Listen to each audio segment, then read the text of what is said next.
Okay, so let's talk about the brief example, and we're going to give the business case of the things that you need to do with your autoresponder account, and Aweber in particular, in order to make sure that you're doing everything you can to generate leads. And these are the things that you really must be doing just about every time that you either launch a product, or even if you decide you want to start looking to get people to opt in so that you can sell to them.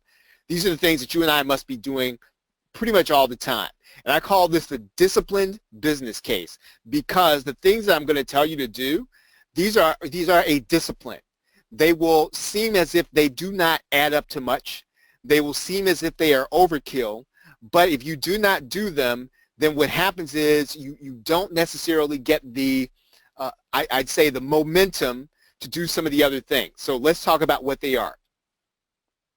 Okay, so the first thing, obviously, you're going to need to do is you're going to need to set up your first list to collect names and email addresses of prospects. And it doesn't matter where you're setting this up, where that opt-in page is going to be. You want to set up that first list to collect names and email address of prospects only. Now, when you talk to these people, when you're sending emails to these people, you are going to speak to them as if they have not become your customer yet. So you want to keep them on a separate list. Does everybody understand that? So if you get what I mean by that, please put the number 1 in the question box. You need to market to these folks as if they have not become your customer. And quite honestly, it doesn't matter if they have bought other products like yours. If they haven't bought them from you, they're not your customer yet. You can't assume that they are. So you need to speak to them as if they are new to you, not necessarily new to the industry. Does that make sense? So the difference, again, I'm not saying that they got to be new to internet marketing. I'm not saying they have to be new to the niche. I'm saying they need to be new to you in the niche. And so you want to collect them into a list. However you set it up, you're going to set up that first list for those people.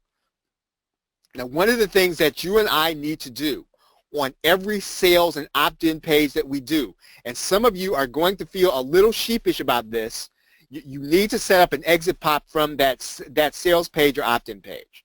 And again, I understand how that feels. I understand that might feel a little weird, and you might feel a little bit too salesy.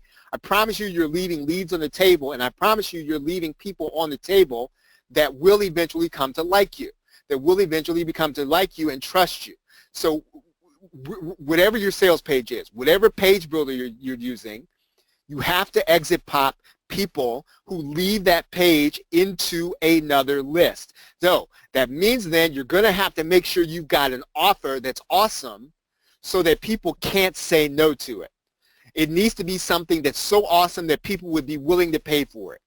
And those of you who buy PLR, you've got some of those offers. So put something on a page that people can get, so when they click away from your page the first time, they're still going to become your prospect, because you're going to promise them something that they're going to get that's absolutely awesome. Now, does everybody understand that? So if you get that, if you understand that concept, please put the number 2 in the question box.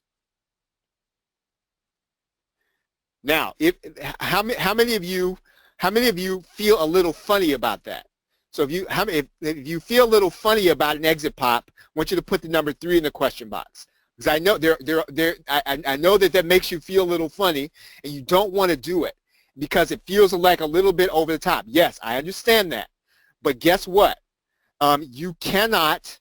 You will leave some of the people that will eventually become I'd say your most ardent supporters behind, and if you really got something great to offer, it's your duty to try to collect those people and put them in your autoresponder, right? Okay, now, if you were using a bonus page, same concept.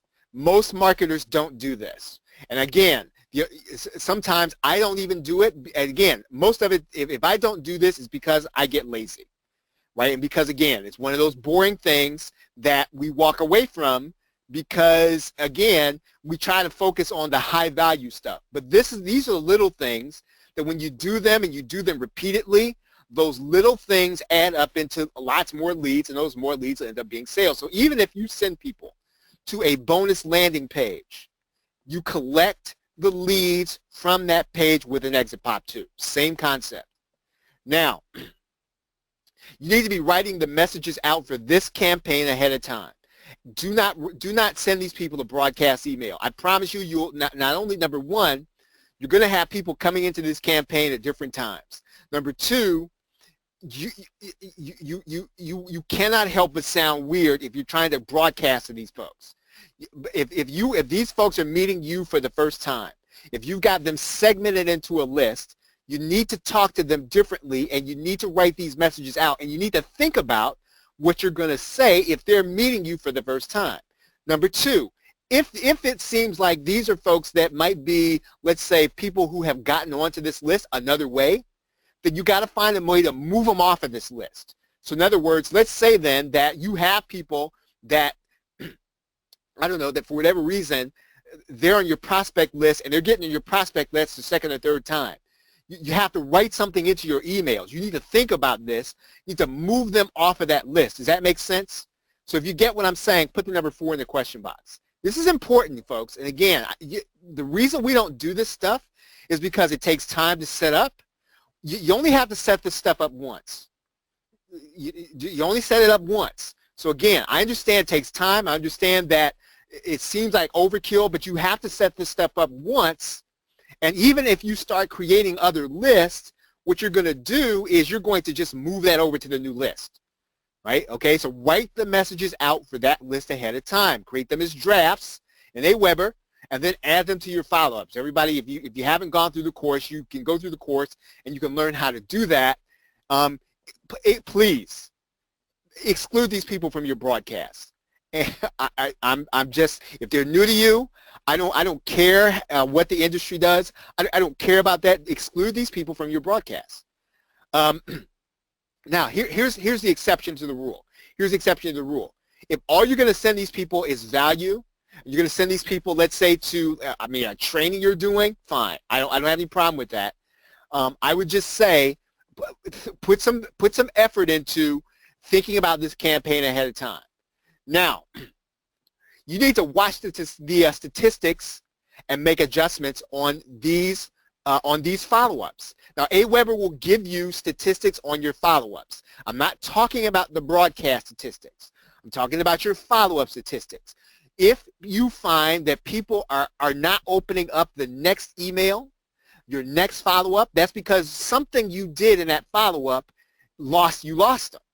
Right? You lost them someplace. And so that's when you go back and you make adjustments to that follow-up because you lost them in the follow-up before that. Does that make sense? If you get that, put the number 5 in the question box. So in other words, you look at all your statistics, and when the people are coming through, you're gonna look at how you're affecting them. And again, there's nothing wrong with making adjustments as you go. So watch those statistics to your follow-ups, and then make adjustments based on what's happening in the next follow-up. Now, very important. I know most of you know this. I know I'm preaching to the choir, but I got to preach to but the choir needs to be preached to anyway. You set up your products to collect emails when there's a purchase made. Standard practice, but not everybody does it. I'm serious, because just because you made the sale doesn't mean that it's over. And the affiliate networks make it easy for you. PayPal does not, right? And I think I went over that. I did go over that in the course. You can still set up your email list to collect leads when you sell something on PayPal. So collect the email address. Now, here's the thing. You may not have the best email address, but you got something. So do this process. Make sure that when you sell something, that person gets automatically added to your email marketing list. Then, that means you're going to have to set that up with PayPal, and you can do this with all affiliate platforms. Now, the other thing that you need to do, and I think I talked about this in the advanced course, make sure you turn off double opt-in confirmation when you're collecting purchase emails. Right? After purchase emails, there's no need for you to double opt-in.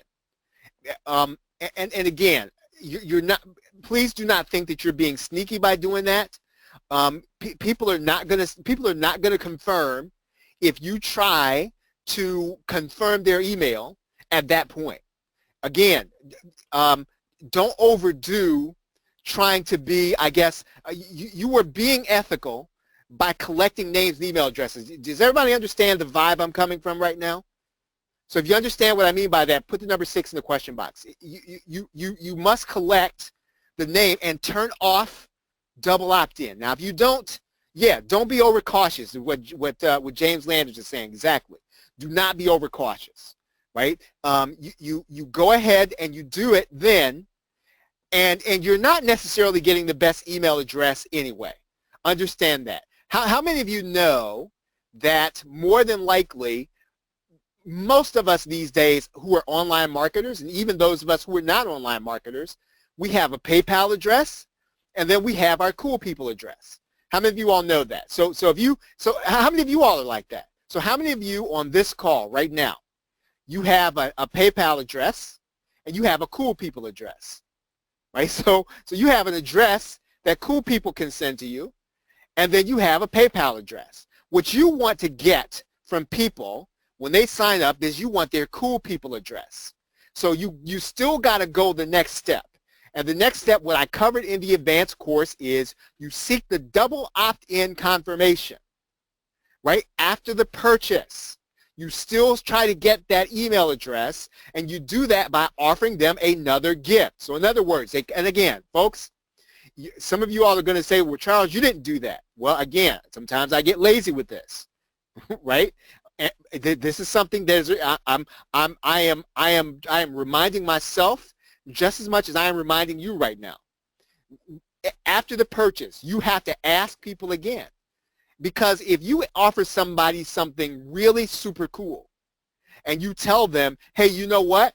You can get this if you come and you give me your name and email address for this. However you say it, right? Say, hey, I've got something really cool just for being my new customer. Go to this address and you'll get it. And they get there, it's going to be an opt-in page. If they really want that really cool thing, they're going to give you their cool people address, and that's the one you want. And then you're going to get a double opt-in confirmation then. This is what I call belt and suspenders. So in other words, you already did collect the lead when you got them after purchase, right? Does everybody understand that? You did get the lead. However, you go the next step further in the disciplined business case. You try to get their cool people address. The email address that they only give to cool people. You want to be there, and you get there by asking them to get your cool stuff by giving them your name and email address. So again, now please do not do this in any case, and this is the last thing I'm going to say before we move on, that please do not tell people that they have to opt in to get their paid product. Please do not do that, right? So don't try to collect their name and email address to get their product. Give it to them right away, right? They got to become part of your members area. That's fine, but again, don't keep it from them. Don't put them in your Aweber address. Don't put them in your Aweber. Don't put them in your GetResponse or whatever you're doing. Please do not put them there in order to get the product. Okay, so those are all the things that if you do these things on a regular basis, if you do these things, you will generate more leads than you're probably going to generate if you do not do them. And these are all the things that disciplined people do over and over and over again to get leads that kind of pile up on each other over months, over weeks, over years. When you do these things repeatedly, this is how you build momentum. Okay? Any questions? Okay, very good. Thank you very much, everyone. I appreciate you listening in. Have a great night and a pleasant tomorrow. Take care.